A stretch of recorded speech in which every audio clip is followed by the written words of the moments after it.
Hi everybody, and welcome to your weekly horoscope for Monday the 20th of May going through until Sunday the 26th of May 2019.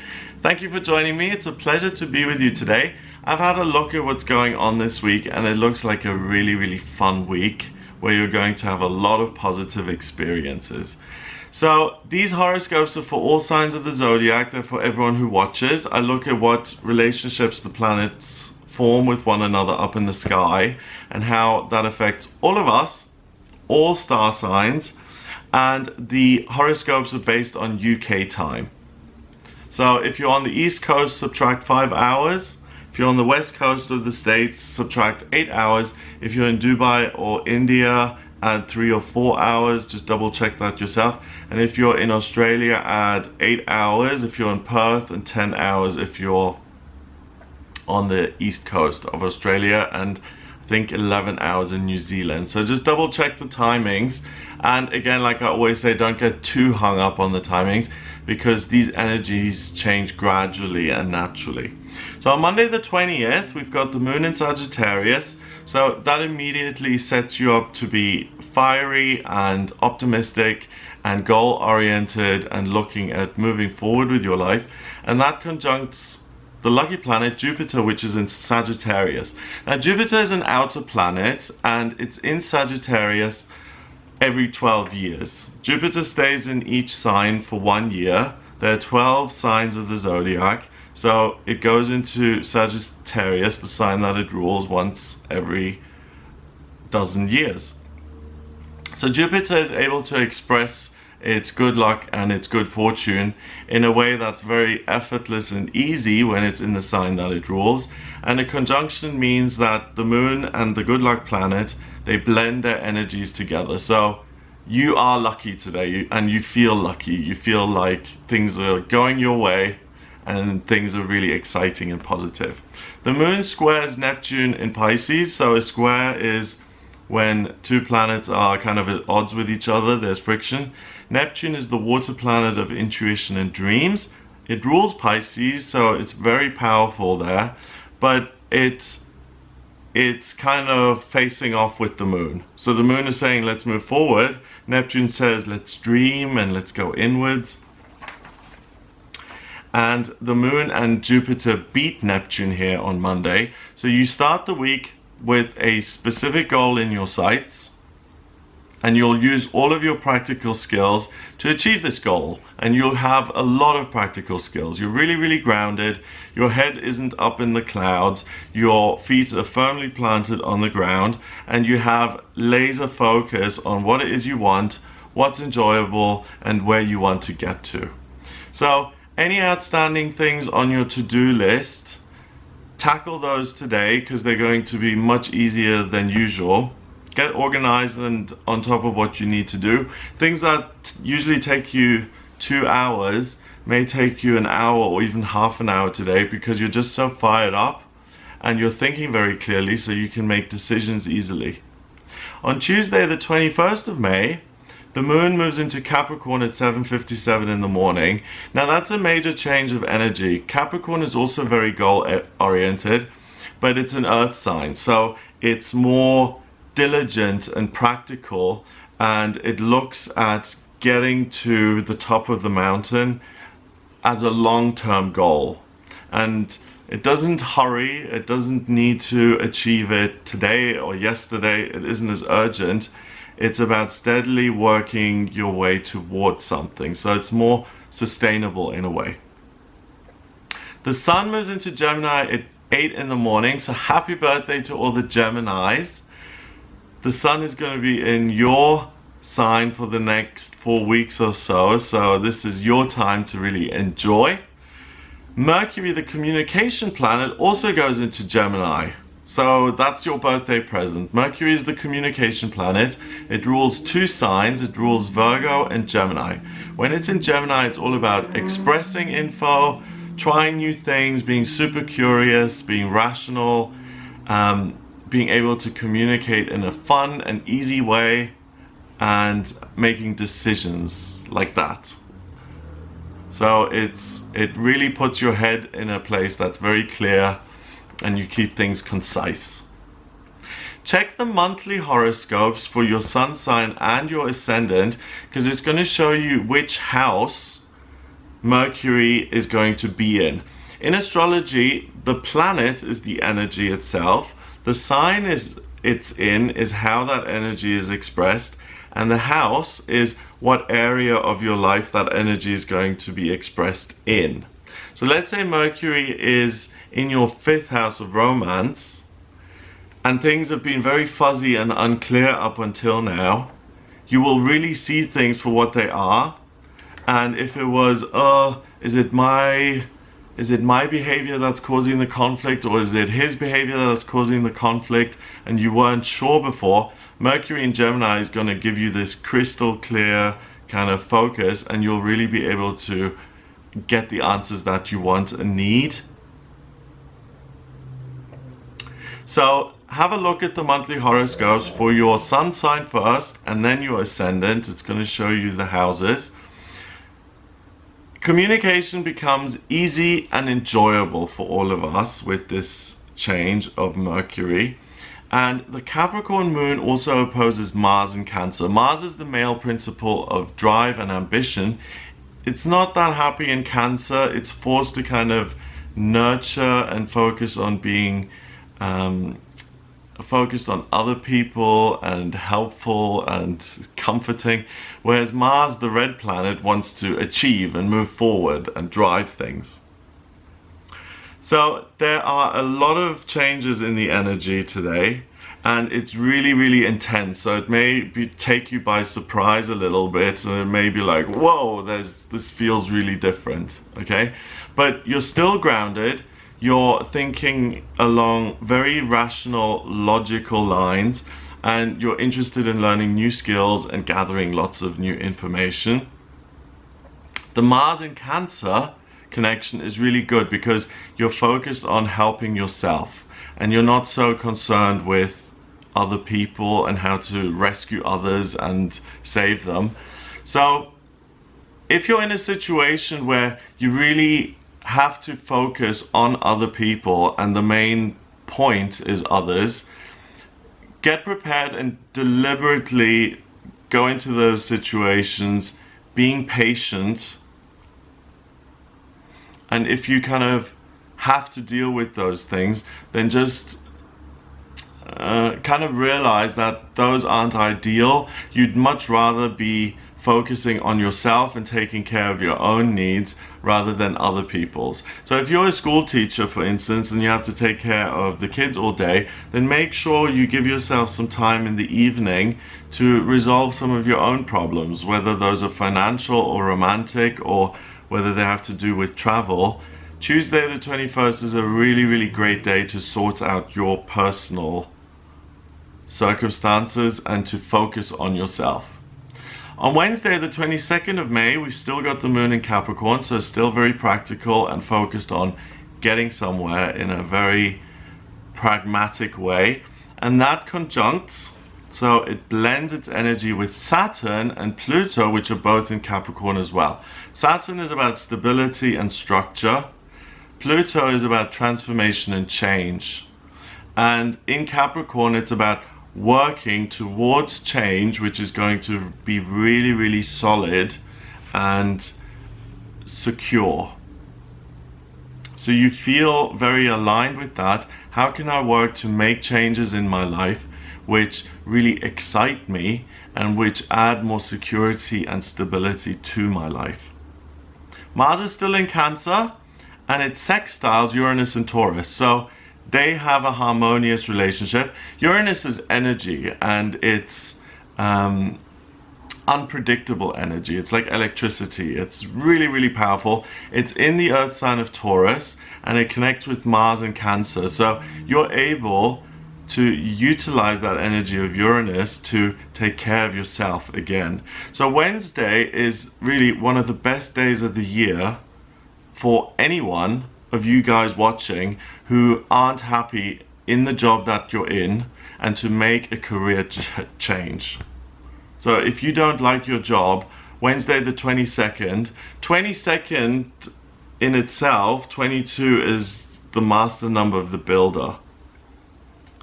And with all of this earthy energy happening in the sky, it's really a wonderful opportunity to apply for new positions, to go for interviews, or to start your own business, or to let go of a position that you really don't like being in, and to really tick the box in the sense of I'm taking care of myself when it comes to work and career, and I'm putting myself in a situation where I'm working at something and I'm doing something that I believe in and that I care about and that pays me a good salary. So really make use of Wednesday the 22nd of May. It will flood you with ideas and opportunities so that you can adjust your circumstances in a practical, physical way. And that doesn't come along all the time. On Thursday the 23rd, the moon goes into Aquarius at 5:50 in the afternoon. Aquarius is an air sign, and it's the sign of the humanitarian. So you focus on other people now. So the first 3 days were me and what about my life and how can I change things that will benefit myself and how can I take care of me. Now with the moon going into Aquarius, you're focused on other people and you in connection with others. The Aquarius moon trines Mercury in Gemini, so that's a positive relationship. So you're able to think very clearly and you have a lot of kind of foresight, and you think on a large scale and you think about long-term projects, and you're very logical, very reasonable.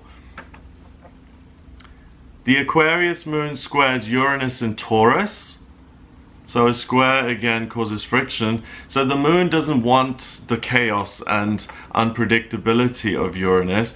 It wants to think along the lines of, let's do the number one, then number two, then number three. Let's organize things and keep things very settled.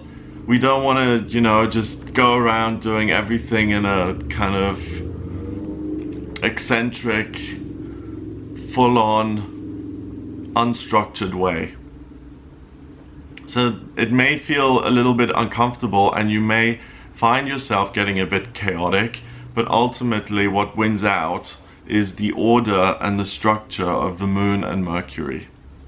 Mars in Cancer squares Chiron in Aries, so the healer and Mars nurturing you, they create friction between each other.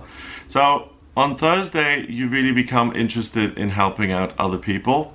It makes sense because you've used the first 3 days to sort out your own circumstances, so in a practical way you now have time to use your intellectual clarity and to be of service to other people through teaching and explaining and informing other people, because you've sorted out your own life and now you've got time for others.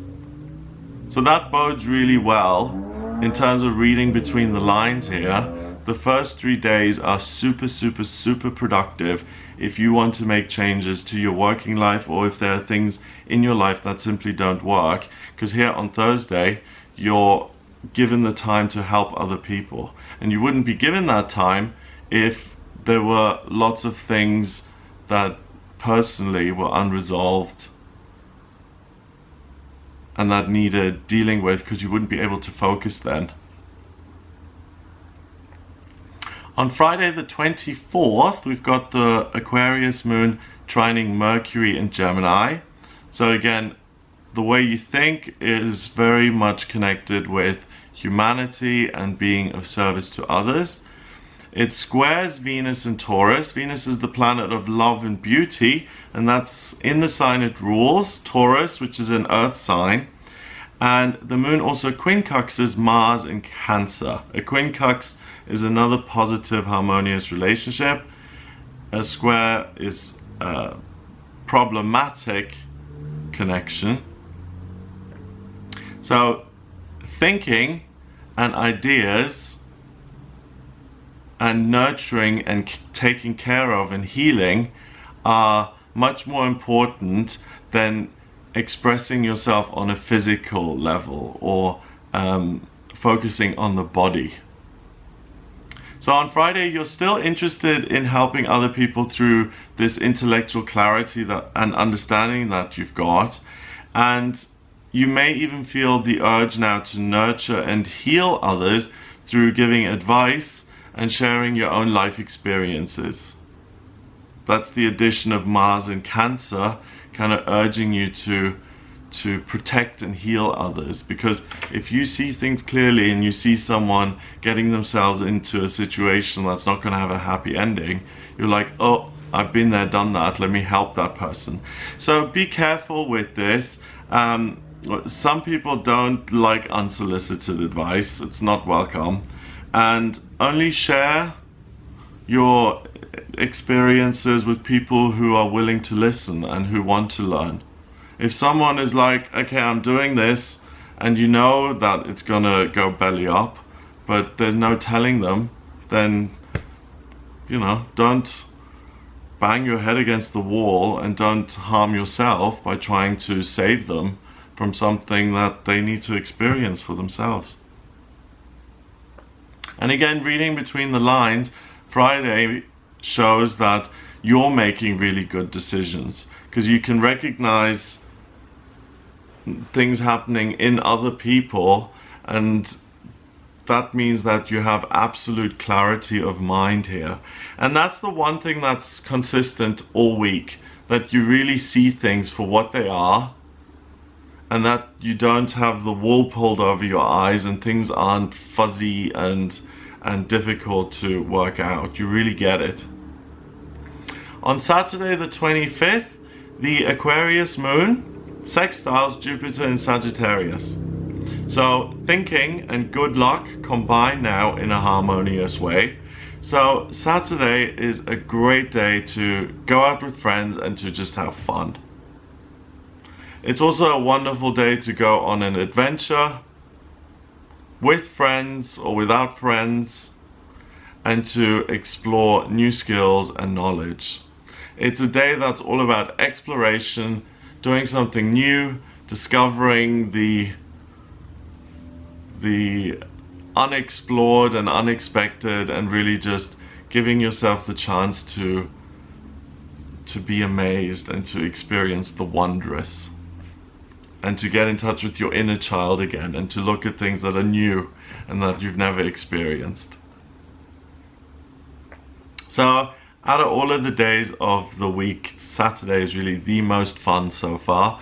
On Sunday the 26th, the moon goes into Pisces at 6:09 in the morning. So the moon in Pisces is very intuitive, it's very self-sacrificing, it's very spiritual. It sextiles Uranus in Taurus, so lots of energy connects the moon and Uranus there in an earth sign. And the Pisces moon also sextiles Chiron in Aries. Chiron is the wounded healer. The Pisces moon forms a trine with Mars in Cancer, and it squares the sun in Gemini. So the only thing that there is friction with is the sun in Gemini, which is all about learning and communicating and moving forward. Everything else is very much about looking inward and healing and nurturing and taking care of yourself. So Sunday is a quiet, personal day for reflection and self-healing. It's really the perfect Sunday vibe. Everything's calm, everything's quiet. Go for a walk, treat yourself to something you enjoy. Escape into a wonderful book. Put your feet up and enjoy life. You really have a wonderful, great sense of well-being. You feel comfortable in your own skin. You feel good about what you've achieved this week, and you know that you deserve a little bit of pampering here on Sunday. So it's an amazing week. It's simple, it's straightforward. You see what's going on. Remember to sort out your own circumstances and any issues that you may have in the first 3 days of the week. Then be willing to help other people in the second half of the week, especially on Thursday and Friday, but only if they want the info. If not, then continue to work on your own stuff and get things done in a really, really easy way. And then on the weekend, have fun. Enjoy yourself. Relax.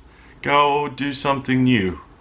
And if you're not a very social person, it's a great time to make new friends and to build a social network and to expand, you know, how many people you've got in your life. So you feel much lighter than usual. With the Sun in Gemini, things aren't so complicated. You're just willing to try new things and to go into places that you haven't been before, and it's not like, ooh, risky and scary. It's just, there's a sense of fun and optimism and lightness in the air this week.